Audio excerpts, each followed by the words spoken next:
So what types of inspections are we supposed to do if we are a buyer buying a home? What a great question. I'm Angela Sadat with Keller Williams Premier Realty in the Twin Cities of Minnesota, and we are talking about our buyer bulletin today, which is on the topic of inspections. So what kinds of inspections might you want to consider as you purchase your new home?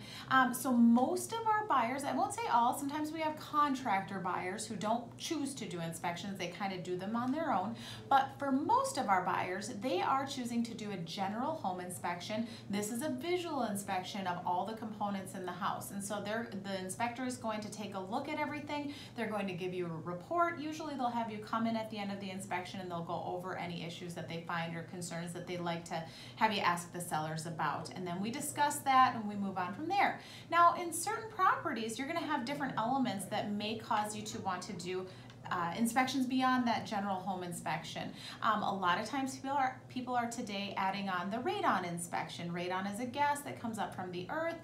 People want to make sure that that gas level is not too high in the home, so they'll add on a radon inspection. We can talk more about that when we get to your inspection process. Another thing is if you've got a wood-burning fireplace in the home, a lot of times we do recommend doing a chimney inspection as well, because we want to make sure that that's in good, safe condition.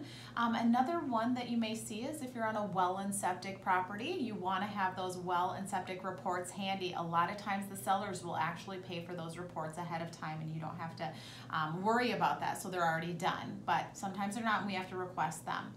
Another one that I've seen lately, actually, just in one of our houses, there was some low water pressure, so we actually had a water pressure test, and that's not as common. Not very often do we have to do that, but that is one that is available. And then finally, we do have quite a bit of stucco in some of the different neighborhoods here in Minnesota and Wisconsin, and so if you do purchase a home, especially homes built in the 90s, kind of early 2000s, usually people will have a stucco test done just to make sure there's no moisture areas that are odd or not looking good, or perhaps deteriorating or not caulked up appropriately.